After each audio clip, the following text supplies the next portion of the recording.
하나님께서 주시는 말씀 누가복음 9장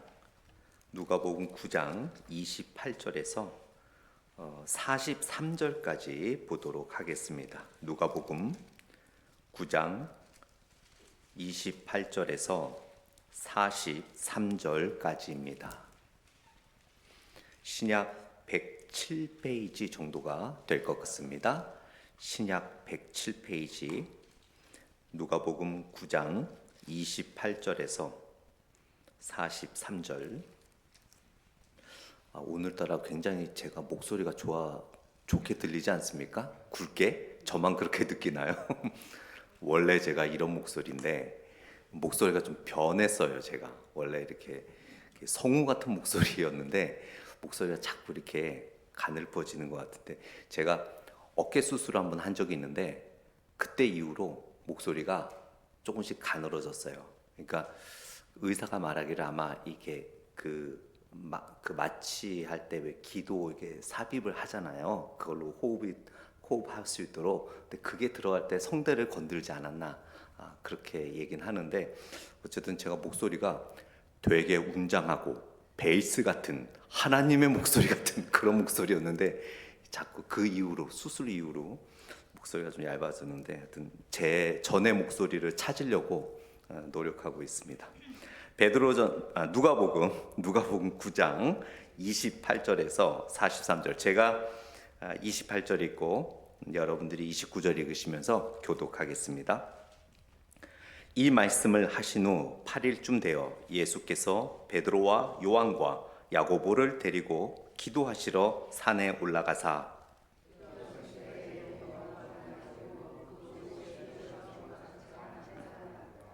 문득 두 사람이 예수와 함께 말하니 이는 모세와 엘리야라.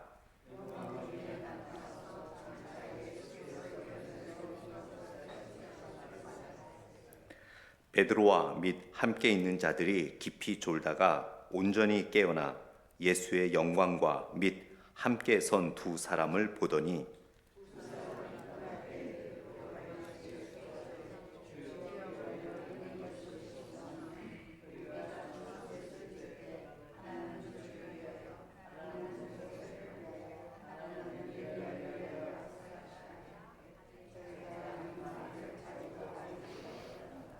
이 말할 즈음에 구름이 와서 그들을 덮는지라. 구름 속으로 들어갈 때에 그들이 무서워하더니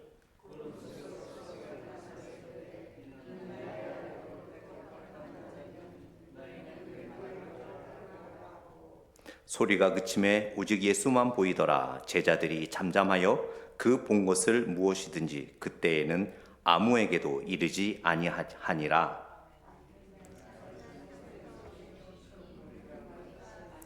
무리 중에 한 사람이 소리질러 이르되 선생님, 청컨대 내 아들을 돌보아 주옵소서. 이는 내 외아들이니이다.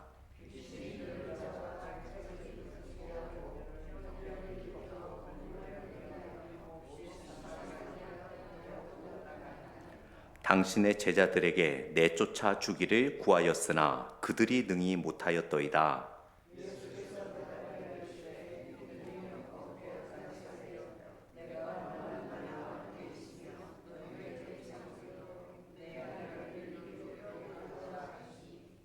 올 때에 귀신이 그를 거꾸러뜨리고 심한 경련을 일으키게 하는지라.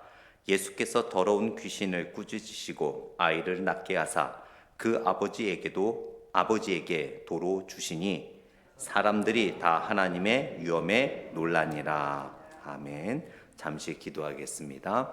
하나님 감사합니다. 오늘 이 말씀을 통하여 우리가 사순절을 보내면서 예수님을 쫓아가고 살아가야 하는 제자로서 우리들의 삶은 어떠한지, 또 그 당시 실질적인 예수님의 제자였던 베드로와 또 요한과 야고보의 모습을 통해 우리의 모습을 한번 비추어 보기를 원합니다.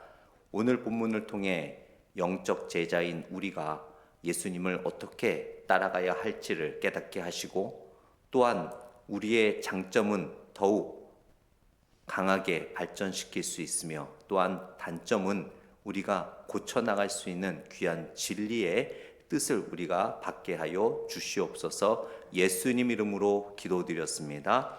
아멘. 오늘 본문은 예수님께서 제자들을 부르시고 난 이후에 그렇게 많은 시간이 지나지 않은 상황이었어요. 그러니까 제자들도 이제 막 예수님의 제자다라는 그런 정체성을 이제 막 알아가고 있는 그런 상황이었습니다. 그 앞에 보면은 오병이어를 통해 예수님께서 기적을 베푸시고 또 설교를 통해 은혜 충만히 받고 그렇구나, 제자란 이런 삶이구나라는 그런 맛을 이제 알아가고 있는 상황 속에서 오늘 본문에 두 가지 극단적인 모습이 나오죠. 예수님께서 변화산에서의 영광스러운 모습과 또 제자들이 귀신을 쫓지 못하는 실패의 모습이 이렇게 같이 나오는 것을 보게 됩니다. 오늘 본문에 보게 되면 예수님께서 베드로와 야고보와 요한을 데리고 변화산으로 올라가셨죠. 변화산에서 하나님의 영광을 받으시며 그 영광 속에서 하나님의 놀라운 은혜를 체험하는 예수님과 제자들이었는데, 그때 오늘 본문에 보니까 이미 제자들은 알고 있었지만 한 번도 눈으로 보지 못했던 모세와 엘리야가 나타나서 예수님과 함께 대화를 하는 것을 볼 수 있었어요. 그런데 여러분, 예수님의 제자들이 모세와 엘리야를 어떻게 알았을까요? 어떻게 그 사람들이 모세와 엘리야인 줄 알았을까요? 그들이 무슨 나는 모세요, Hello, I am 모세라고 네임 태그를 붙이는 것도 아니고 또 나는 모세야라고 소개하는 내용도 없어요. 그런데 분명하게 그 두 사람이 그들은 모세와 엘리야를 본 적이 없죠. 사진도 없었죠. 그때는 셀폰도 없고 사진기도 없었기 때문에 모세와 엘리야가 어떻게 생겼는지 전혀 몰랐죠. 그러나 그들은 어떻게 알았을까요? 대화 내용을 통해 알았을 것입니다. 모세와 엘리야에 대한 신앙에 대한 유산과 그들의 삶에 대해서 익히 잘 알고 있었기 때문에 그들은 모세와 엘리야가 나타나서 예수님과 함께 대화하는 내용들을 들어보고 모세요 엘리야구나라는 것을 알 수 있었습니다. 만약에 그들이 하나님의 말씀에 등한시했고 하나님의 말씀을 잘 몰랐고 하나님의 말씀에 귀 기울이지 않았고 하나님 말씀을 읽지 않았다면 그들은 이 영광스러운 모세와 엘리야와 예수님의 대화의 장면을 보고도 머리를 아마 긁적긁적 하면서 저 누구야? 도대체 누군데 예수님하고 저렇게 대화를 하는 거지? 거참 희한하네. 조상 같기도 하고 옆에 사는 사람 같기도 하고 아마도 그 영광스러운 장면을 은혜롭게 경험하지 못하고 그냥 머리만 긁으면서 도대체 이게 무슨 상황이야 라고 하면서 넘어갈 수 있었을 것입니다. 그들이 모세와 엘리야가 나타나서 예수님과 대화를 나눌 거라고 예상을 하면서 그들의 이야기를 읽고 묵상하고 공부하지는 않았을 거예요. 늘 그들의 삶이, 유대인들의 삶은 하나님의 말씀과 늘 함께하고 있기 때문에 그들은 그것을 그렇게 깨달을 수 있었습니다. 참된 제자의 삶이란 어떤 특정한 상황, 특별한 순간에만 하나님의 말씀을 읽고 묵상하는 것이 아니라 평소에 우리가 늘 하나님의 말씀을 묵상하고 읽고 외우고 공부하고 이렇게 피곤하고 힘들지만 수요 예배 참석하여 하나님의 말씀을 한 번이라도 더 듣는 이것을 통해서 우리는 하나님께서 어떤 사인을 주시고 하나님께서 어떤 메시지를 주실 때 이렇게 쌓여 있는 말씀의 탑을 통해서 우리는 베드로와 요한과 야곱이 모세와 엘리야임을 알았던 것처럼 하나님의 귀한 진리를 우리는 깨닫게 될 줄 믿습니다. 말씀으로 준비가 돼야 하나님이 우리에게 사인을 보내주실 때 그 사인을 알고 이해할 수 있는 거예요. 우리가 운전을 할 때도 여러분 여러 사인들이 있지 않습니까? 노란 사인, 빨간 사인, 또 신호등도 초록색, 노란색, 빨간색 여러 가지 공사 사인, 여러 가지 도로 표지가 많이 있습니다. 도로 표지인 줄 알지만 우리가 그 표지에 대한 스터딩을 하지 않았다면 그 표지가 여러 가지 사인을 우리한테 준다 하더라도 우리는 그것을 이해하지 못하겠죠. 이 도로는 막혔기 때문에 가면 안 된다라는 사인이 있어도 그 사인이 분명하게 눈에 보임에도 불구하고 그 사인을 우리가 해석을 못한다면 어떻게 되겠어요? 그냥 뚫고 가서 절벽에 떨어질 수 있는 거예요. 돌이 떨어진다는 사인이 있고 동물들이 많이 지나가니까 조심하라는 사인이 있어도 그 사인을 우리가 이해하지 못하고 해석을 못하면 아무리 사인이 수천 개가 붙어 있어도 우리는 가다가 동물을 치고 차가 파손되고 주의를 못하기 때문에 생명을 잃고 크게 다칠 수도 있는 거예요.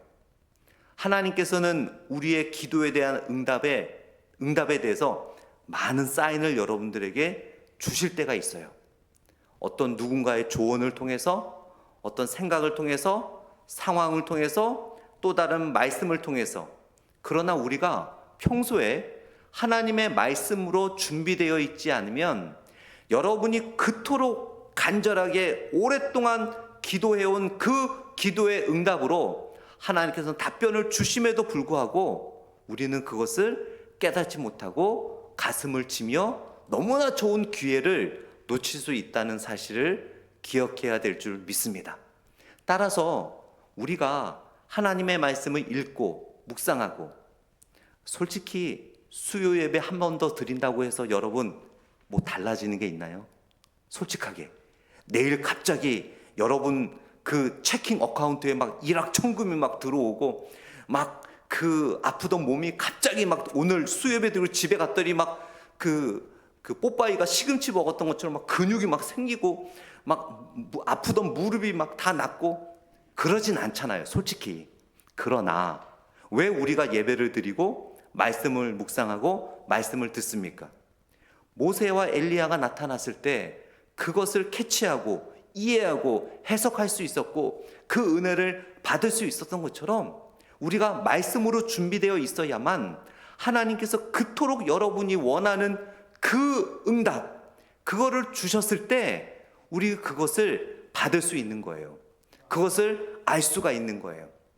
하나님은 수없이 여러분들이 지금도 기도하는 그 내용에 대해 응답을 계속 주심에도 불구하고 우리가 해석을 못하니까, 우리가 이해를 못하니까, 하나님의 언어와 우리의 영적인 언어가 너무 갭이 크다 보니까, 하나님의 생각과 우리의 생각이 너무 갭이 크다 보니까 이해를 못하는 거예요.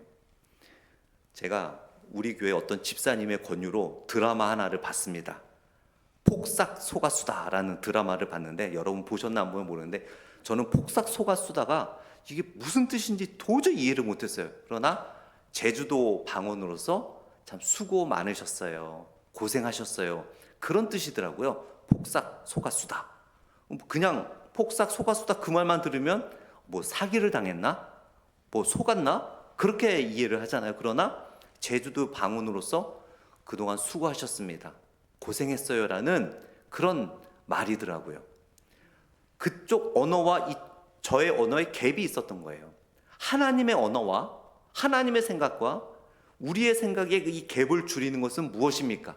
바로 말씀을 한 번이라도 더 듣고, 말씀을 한 번이라도 더 읽고, 한 번이라도 기도하며 그 말씀을 실천할 때 하나님과 우리의 그 엄청난 영적인 갭을 줄임으로 인해 하나님께서 우리에게 주신 그 사인을 우리가 바로 해석하고 이해하여 우리가 그동안 기도해 왔던 여러 가지 제목들을 우리가 해결할 수 있는, 응답받을 수 있는 기회가 있음을 기억하시기 바랍니다. 이렇게 베드로와 또 야고보와 요한이 예수님의 영광스러운 모습을 보고 33절에 보니까 베드로가 이렇게 이야기를 합니다.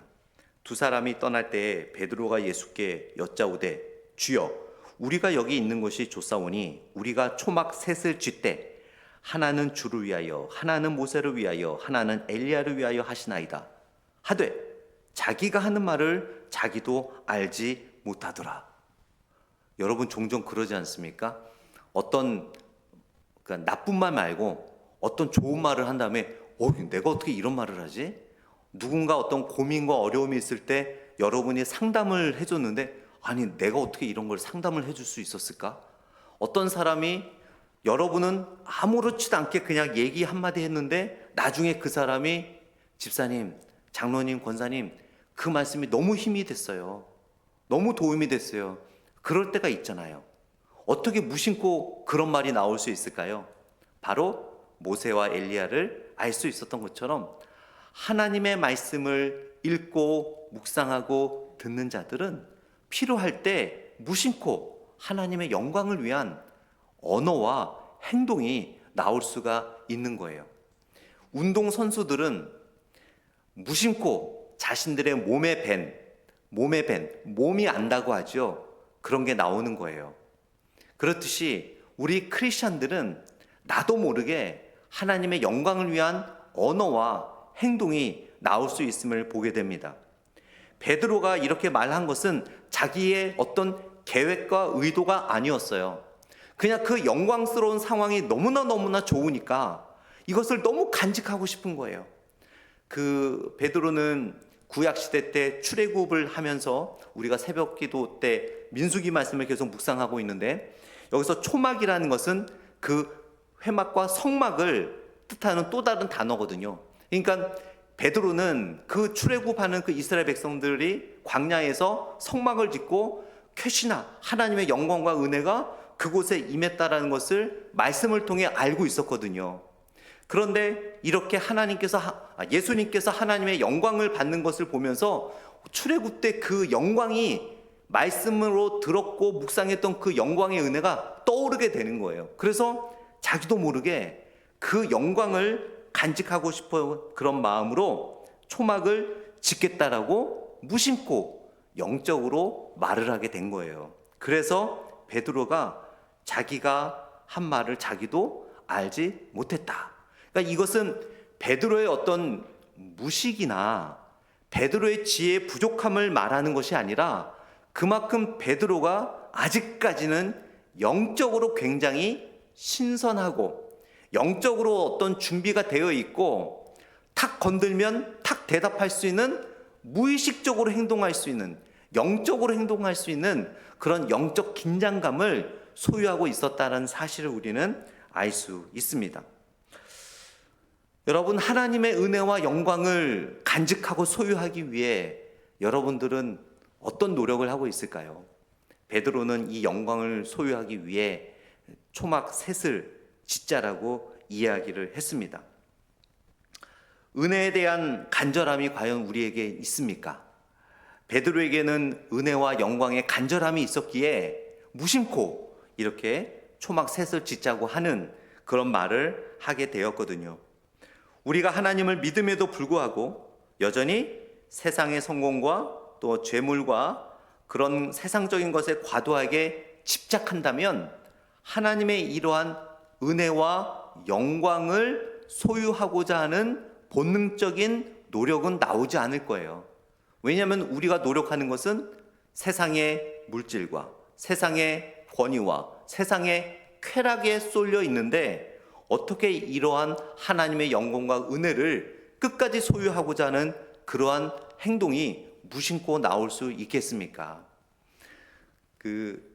우리 크리스천들이 주로 어떤 놀라거나 그럴 때 여러분들은 어떠세요? 주여 그러지 않습니까? 주여.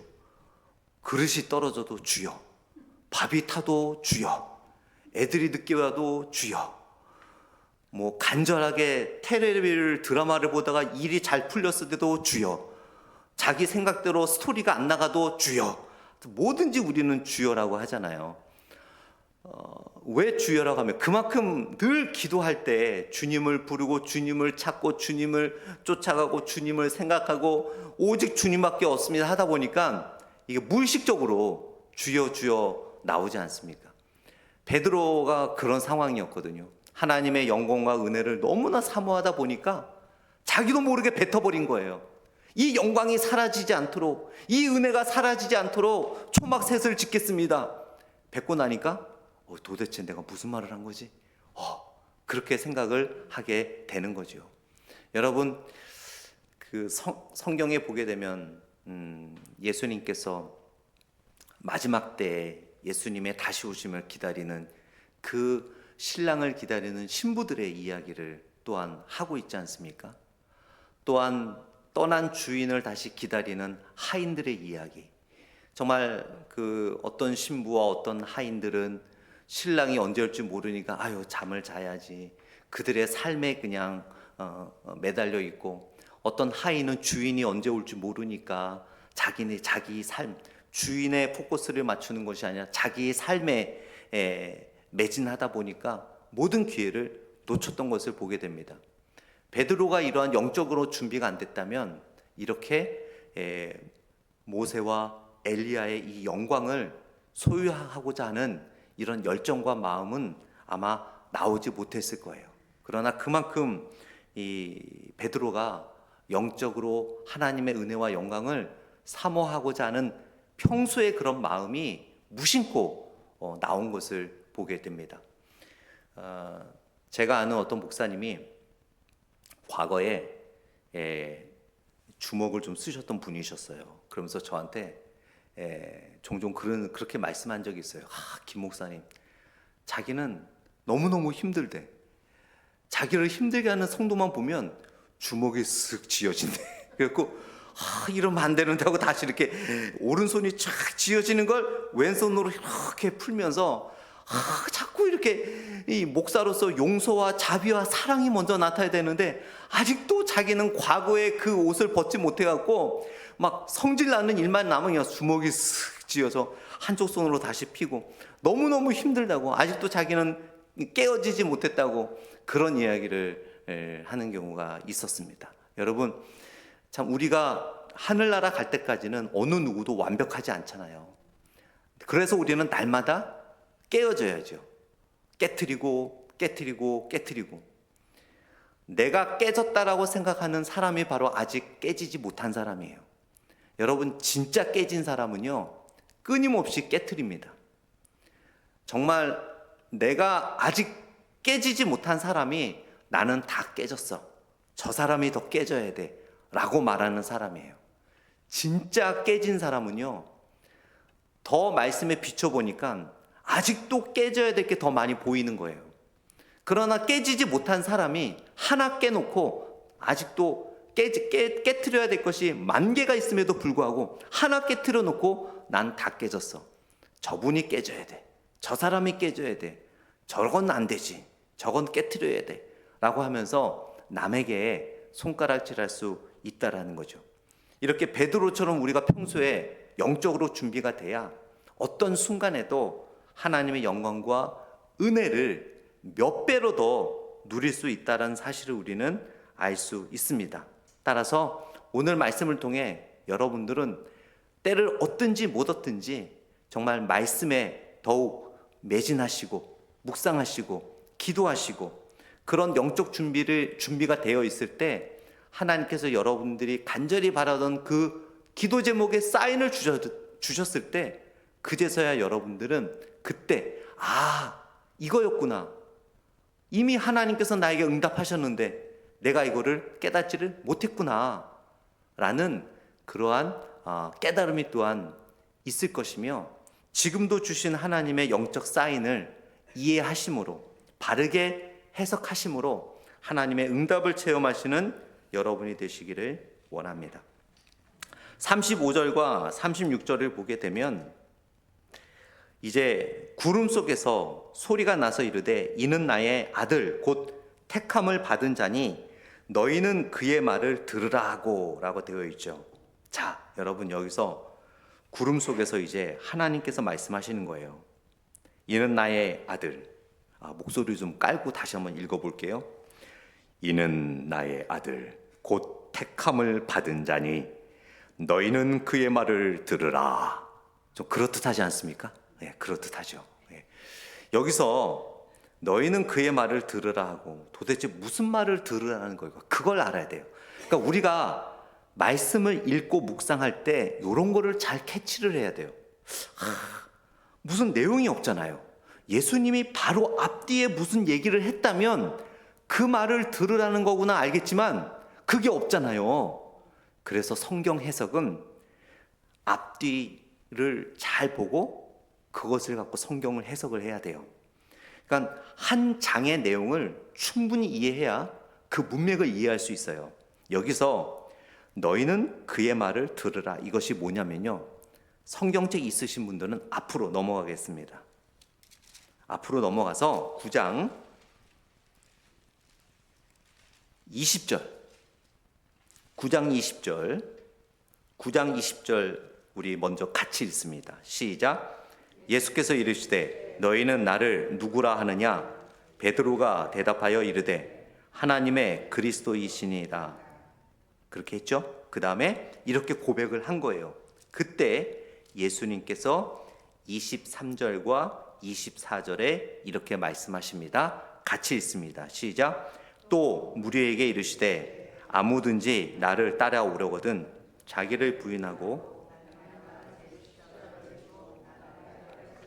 24절까지요.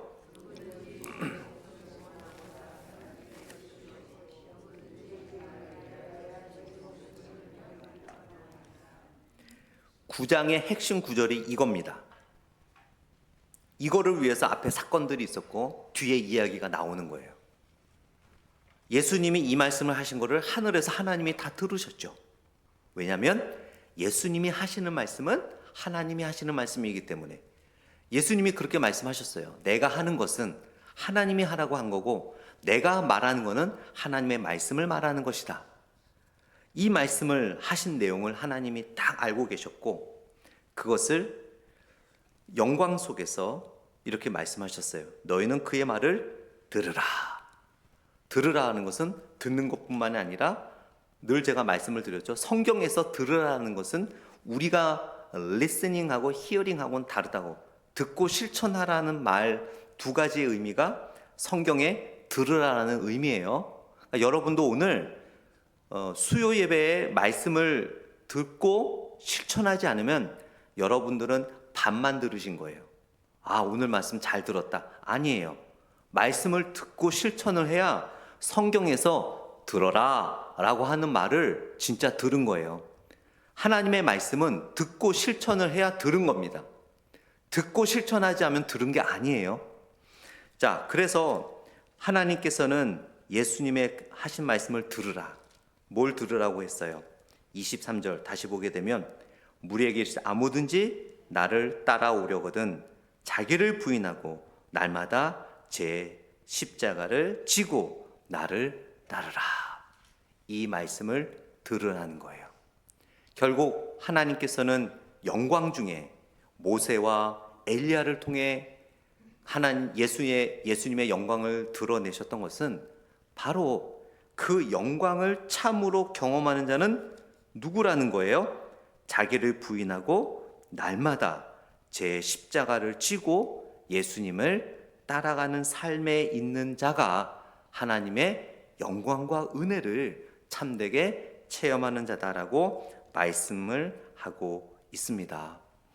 그래서 이번 주 돌아오는 주 설교가 이제 고난주가 아니기 때문에 예수님의 고난과 십자가에 대한 그러한 내용입니다. 그래서 이번 주 주일 설교의 제목은 고난이라 쓰고 출구라 읽는다. 도대체 무슨 말인지 이해가 안 되죠. 그래서 설교를 들으셔야 돼요. 고난이라 쓰고 출구라 읽는다. 고난이 출구라고? 엑싯, 출구 아시죠? 엑싯, 나가는 거. 이게 도대체 뭔가? 예.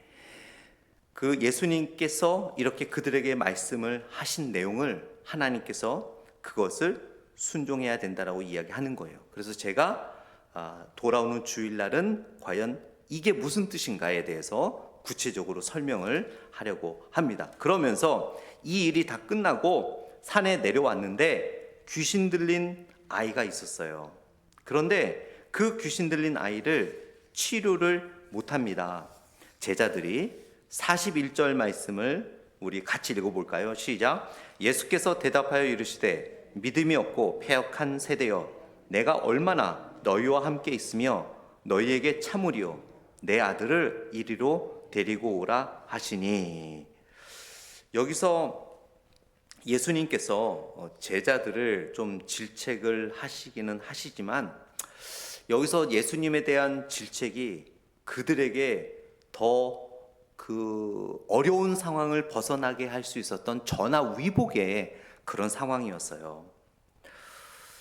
그들은 그 사이에 이전에 병자도 고치고 예수님과 거의 비슷한 능력을 막 베풀면서 어깨가 이렇게 올라가기 시작했어요. 그냥 업으로서 이렇게 살고 있다가 예수님의 능력을 받고 병자도 고치고 막 은혜가 나타나니까 어깨가 이렇게 올라가면서 우쭐해지기 시작했습니다. 그러면서 뭐에 등한시했냐면 기도에 등한시했어요. 겸손하지 못했어요. 처음에 기적을 베풀고 처음에 은혜를 나타낼 때는 우리가 할 수 있을까? 주님께 의지해야지. 주님께 의지해야지. 하나님께 의지해야지. 그런 마음을 갖고 겸손히 간절한 마음으로 기적을 베풀었는데 이제는 자신들이 할 수 있다라는 그런 마음이 생기고 자신감이 생기다 보니까 자신감만 생기면 좋은데 교만이 같이 생긴 거예요. 그러다 보니까 기도를 안 한 거죠. 그래서 다른 복음서에 보면 제자들이 실패했을 때 예수님이 이렇게 말씀하셨죠. 기도 외에는 해결할 수 있는 방법이 없다라고 말씀을 하신 거예요. 이만큼 그들이 하나님의 영광을 받음에도 불구하고 그 순간은 이렇게 순간처럼 사라지는 우리 인생. 그러기에 우리는 한 번 은혜로서 끝나는 것이 아니라 주님이 오시는 그날까지 제자들처럼 이런 실패를 경험하지 않기 위해서는 끊임없이 영적으로 깨어 하나님의 말씀에 귀 기울이고 읽고 묵상하고 기도하며 영적 깨임을 갖고 있을 때 우리는 놀라운 은혜를 경험하게 될 줄 믿습니다. 말씀을 맺도록 하겠습니다. 예수님의 제자들은 모세와 엘리야를 알 수 있었던 것은 그만큼 늘 말씀과 가까이 했기 때문에 알 수 있었어요. 그랬기에 그 영광을 소유하고자 하는 자기 자신도 말할 수 없는 베드로도 자기가 뱉어놓고 우와 내가 이렇게 멋있는 말도 하네 라고 깜짝 놀랄 말을 뱉을 수 있었던 것은 그만큼 늘 영적으로 깨어 있었기 때문이었습니다. 그러나 그 큰 영광은 경험하고 변화산에서 영광스러운 예수님을 경험하고 그 앞에 병자들도 고치고 많은 기적을 하다 보니까 자신감만 생기면 좋은데 영적 교만까지 같이 생기게 되어서 결국 그들은 기도하지 않고 그들의 능력에 의지하게 되었어요. 그래서 결국 예수님에게 책망받는 그들의 모습을 통해 우리도 주님이 다가오시는 그날을 우리가 느끼지 않습니까? 세상이 얼마나 타락해 가고 있습니까?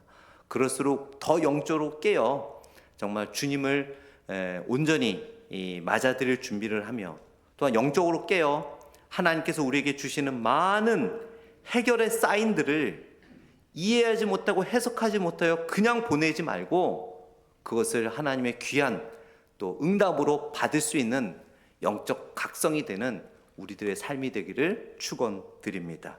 기도하겠습니다. 하나님 아버지, 늘 영적으로 깨어 언제든지 주님의 응답에 말씀에 응답하게 하시고 하나님이 주시는 여러 가지 사인에 우리가 믿음으로 받아들일 수 있도록 영적으로 준비되게 하여 주옵소서. 예수님 이름으로 기도드렸습니다. 아멘. 우리 다 같이 일어나셔서 찬송가 144장 우리 4절만 하도록 하겠습니다.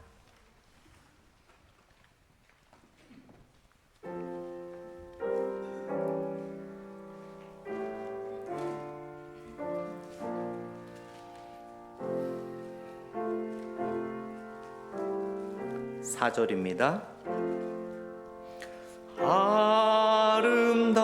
아름답다 예수여 나의 좋은 친구 예수 공로 아니면 영원 형벌 받네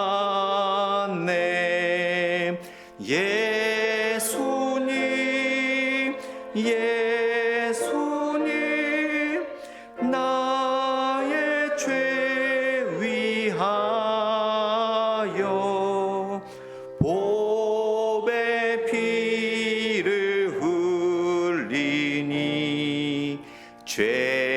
죄인 받으소서.